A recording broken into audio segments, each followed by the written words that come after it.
This is an ad by Regain Couples Therapy and features real testimonials. This was our first time trying therapy, and honestly, it was long overdue. Looking back, we just wish we had started sooner. Regain's qualified therapists help couples when they can't get there on their own. We thought it was intimacy issues, but Andrea helped us uncover a deeper root cause we hadn't even realized was there. Visit regain.com/couplespod to get 10% off your first month. Regain, couples therapy that works. Dreaming of blissful summer days and creamy popsicles? Capture sun-drenched memories with the Orange Vanilla Dream Hydration Multiplier from Liquid IV. Just one stick and 16 ounces of water can help hydrate you better than water alone. Live your summer dream with Liquid IV. Tear, pour, live more. Go to liquidiv.com and get 20% off your first order with code INDULGE20 at checkout. Frequency Podcast Network. Stories that matter, podcasts that resonate. So a lot can change in a very short time in this economy. My name is Mike Eppel. It was about a month ago in this space that we were talking about the outlook for interest rates for the summertime. And at that point, a mere 3 or 4 weeks ago, the discussion was that the Bank of Canada this month would likely be cutting interest rates. At the time, it was thought that the tariff and trade war and all these other things going on would be tanking the economy, and we'd need lower interest rates or interest rate relief. Of course, it did come back to inflationary data, but a funny thing's happened over the course of the summertime. The June unemployment statistics were much better than forecast, 83,000 jobs added. You can argue about the vagaries of the monthly data points on employment, but overall the numbers weren't bad, and a 6.9% unemployment rate. And inflation has remained, elevated, 1.9% on the headline for June to almost 3% or thereabouts for the core reading on inflation. So now, when the Bank of Canada sets policy on July 30th, not much chance they're going to cut interest rates. To talk about it, though, and try to figure out what's next and whether or not the Bank of Canada should still be thinking about an interest rate cut, Royce Mendes is joining me. He's the managing director and head of macro strategy at Desjardins. Hello there, Royce. Hi, Mike. So, it's been an interesting summer. It's always interesting in the world of economics because we're so fixated on the data points. And this year, you could argue more so than ever, the Trump factor has been in full effect. And trying to figure out, how this is all going to play out, it's been a situation of pencil and eraser on some of the best days. But look, let's face it. A month ago, we were looking at the likelihood of interest rates coming down, and now that's pretty much off the table. What's your take, and what, to your mind, has changed? Well, the data just aren't providing a clear picture for the Bank of Canada. As you said, the unemployment rate did come down apparently, and I say apparently because the labor force survey is extremely volatile and at times unreliable. The economy created about 85,000 jobs in June. Now, if we take that at face value, maybe that's signaling a reacceleration in the economy, and the Bank of Canada can say, okay, our job is done. I'm more skeptical than that. I would say that if we take a step back and we look at the data more holistically, you see an unemployment rate at still 6.9%. That means that there are significantly more people looking for jobs and without a job than there are typically when the economy is at full health. You look at other data points, the manufacturing sector, wholesale, retailing. These things are showing signs that the economy is likely to have been very stagnant in the second quarter and potentially in the third quarter as well. We don't have a whole lot of data for June or July just yet. The only data point we really have is that labor force survey. And so, that's why I say it's providing conflicting signals. The latest data point says that we may be reaccelerating, but we know that we have to take that with a huge grain of salt. But the data points that are more reliable but more lagged are suggesting that the economy is very slow and possibly contracting. That's not going to be enough for the Bank of Canada, I think, to cut later this month, but it sets up, I think, for the Bank of Canada to re-engage their cutting cycle later this year so long as inflationary pressures recede. But that's a big if at this point. Well, you could make the argument that the Bank of Canada has been slow on the uptake on a few occasions. And I'm talking specifically, okay, what happened during COVID, pre and post, so to speak, and now in the midst of a trade war. And yes, they're focused on the monthly data points, but should they not be more intuitive, I suppose, of the fact that the economy under the surface, when you hear anecdotal evidence from the household sector, the demands or frustration for households that interest rates haven't come down, and just the day-to-day signals that they should be basically saying, yeah, we're going to cut, in advance of what we think. 0.25% is not going to do that much, but it might help more than it would hurt. I would agree with that contention. But I think from the bank's point of view, they're worried about inflation because inflation is their single mandate. They're not like the U.S. Federal Reserve that has a dual mandate, focuses on the employment side and inflation. Their sole mandate is to keep inflation at 2% within a range of 1% to 3%, accounting for some volatility. That being said, the core inflation numbers that they focus on are at about 3%, maybe a little bit above 3%. So that's problematic. But I would agree with your point because when I look at those core inflation numbers, I see problems with them.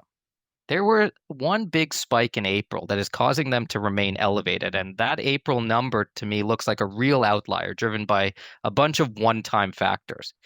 But for a central banker that has just been through COVID and still has the scars of that elevated inflation, I think their point would be we'd rather be safe than sorry on inflation, because if we let inflation go, it will be really painful to bring back down.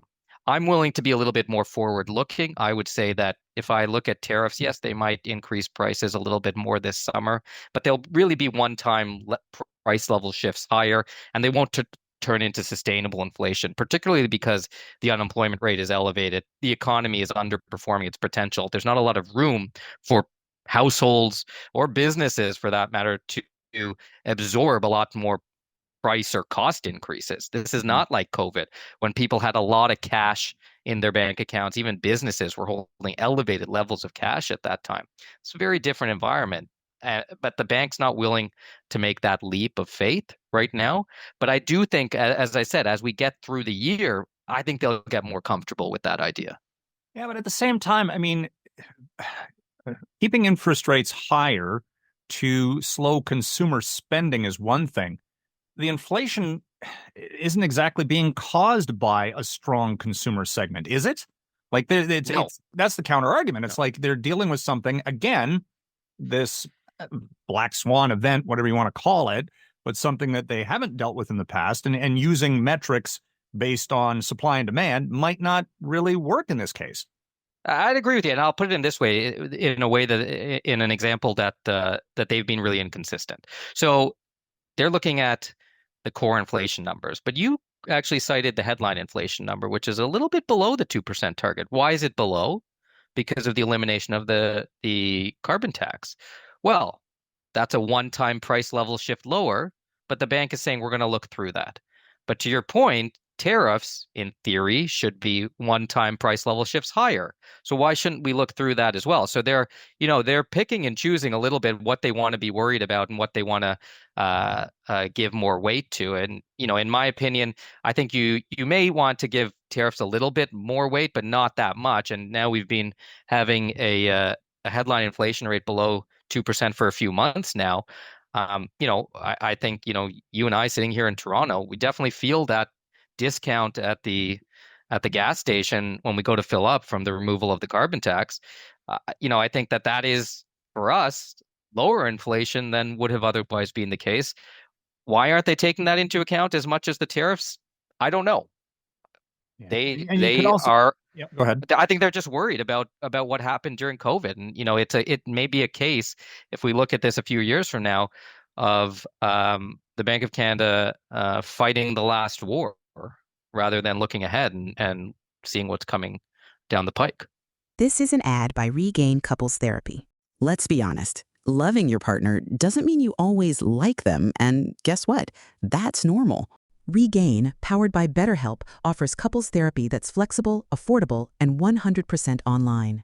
Whether you're reconnecting or working through conflict, Regain is here to support you both. See why people wish they'd tried couples therapy sooner. Visit regain.com/couplespod to get 10% off your first month. That's regain.com/couplespod.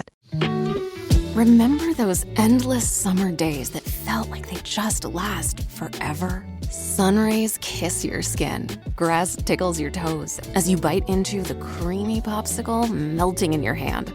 Pure, unbothered bliss. Capture more sun-drenched memories with the Orange Vanilla Dream Hydration Multiplier from Liquid IV. This nostalgic vanilla flavor with notes of candied orange can help keep you hydrated while savoring your favorite golden hour moments. No matter how hot your summer gets, just one stick of Liquid IV and 16 ounces of water hydrates you better than water alone. It's 3 times the electrolytes of the leading sports drink, with 8 vitamins and nutrients for refreshing on-the-go hydration. Live your summer dream with Liquid IV. Tear, pour, live more. Go to liquidiv.com and get 20% off your first order with code INDULGE20 at checkout. That's code INDULGE20 at liquidiv.com. Does the demographic breakdown of who is feeling the most stress in the economy right now matter at all? This report in earlier this week about consumer debt levels, people living paycheck to paycheck, $200 away from insolvency. Younger Canadians, consistently, we're talking about a youth session right now, a 20% unemployment rate for certain segments. The upper echelon, sure, the wealthier, the older segment of society, it's doing okay. But does that disparity weigh into anything at this point where they say, yeah, a lot of people do need a break? So you've opened up a whole can of worms here. The really big picture answer is that the Bank of Canada has a very blunt tool to move interest rates up or down. So they can't really look at different demographics or look at different regions or different industries of the economy. They have to look at the economy as a whole.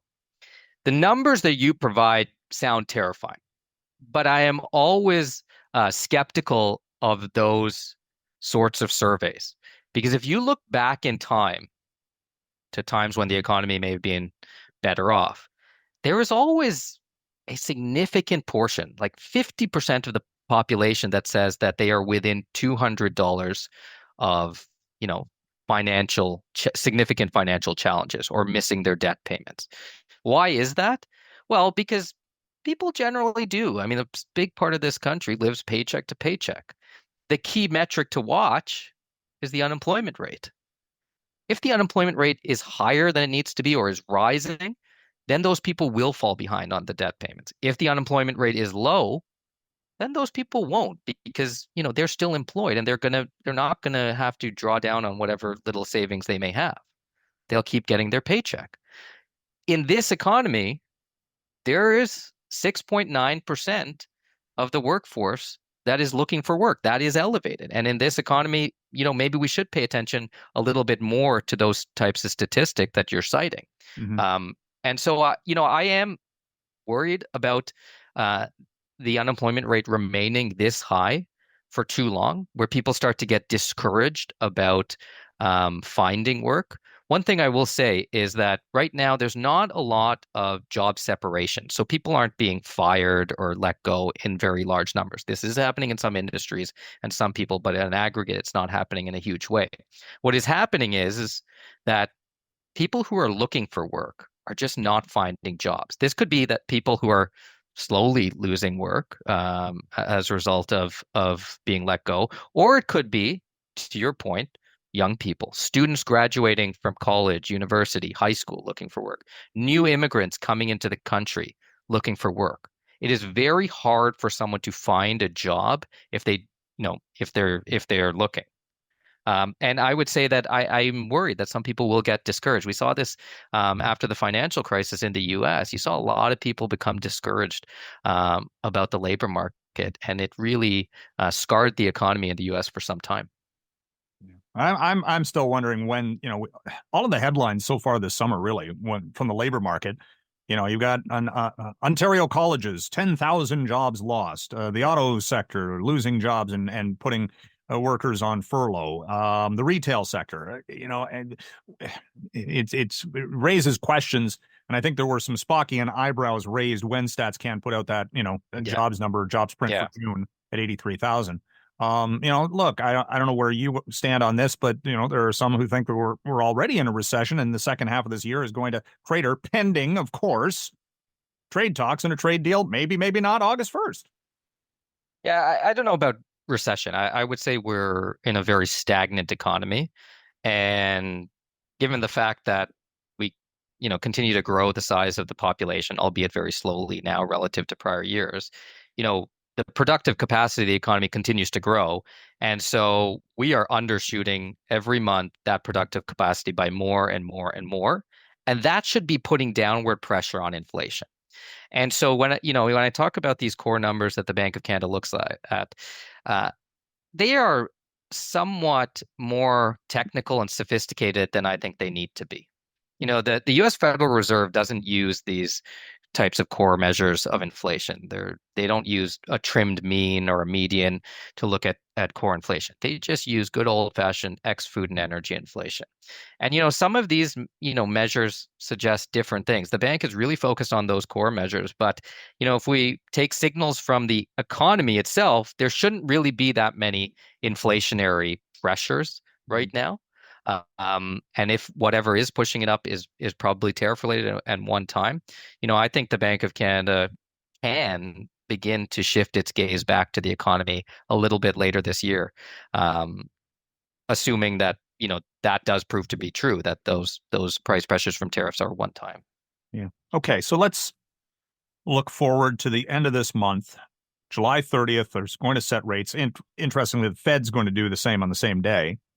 And the Fed's got its other issues right now between Trump and Powell and what have you. But no, if, let's say, we're into the last week of this month and there are signals put out by the Carney government and Trump that we are nowhere near a deal on trade and 35% tariffs look likely on August 1st, not to mention the other tariffs already in place, does the Bank of Canada look at that and go, we got to cut?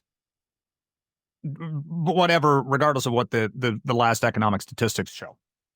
I would say no. I would say no because I'm, reading the tea leaves here and looking at their reaction function, not maybe what I would do if I was sitting in that seat, but their reaction function seems to be, we're not going to cut in the face of tariffs, because if Canada imposes more retaliatory tariffs on the US, then that's going to lead to higher prices. And that is what they are really focused on and worried about. Whether that is right or wrong, that's not the question you asked me. But I will say that is the way they will interpret that, in my opinion. They won't be cutting if trade talks fall apart. They'll be worried about the price impacts of thicker borders, higher tariff rates, retaliatory tariffs, all of those things. Yeah. So much for the summer being a quiet time. It used to be we just look forward to the Jackson Hole Fed Symposium in August, and that was about it. Right. Well, I mean, Powell's got a lot of things on his plate. He might not even be there at that point. Anyway, thank you, Royce. It was good talking to you. My pleasure, Mike. Thanks for having me. And that was Royce Mendes, Managing Director and Head of Macro Strategy at Desjardins. Hey, thanks for listening to In This Economy. My name is Mike Eppel. And if you want to give feedback or comments or story ideas, you can email me at mike.eppel, E-P-P-E-L, at rci.rogers.com. On social, I'm at Epman. That's E-P-P-M-A-N. And a reminder to listen to other Frequency podcast product like The Big Story or The Roz Milka Show or what have you on the Seeker app, that's S-E-E-K-R, or wherever you find your favorite podcasts. Again, thanks for listening. This is an ad by Regain Couples Therapy. Let's be honest. Loving your partner doesn't mean you always like them, and guess what? That's normal. Regain, powered by BetterHelp, offers couples therapy that's flexible, affordable, and 100% online. Whether you're reconnecting or working through conflict, Regain is here to support you both. See why people wish they'd tried couples therapy sooner. Visit regain.com/couplespod to get 10% off your first month. That's regain.com/couplespod.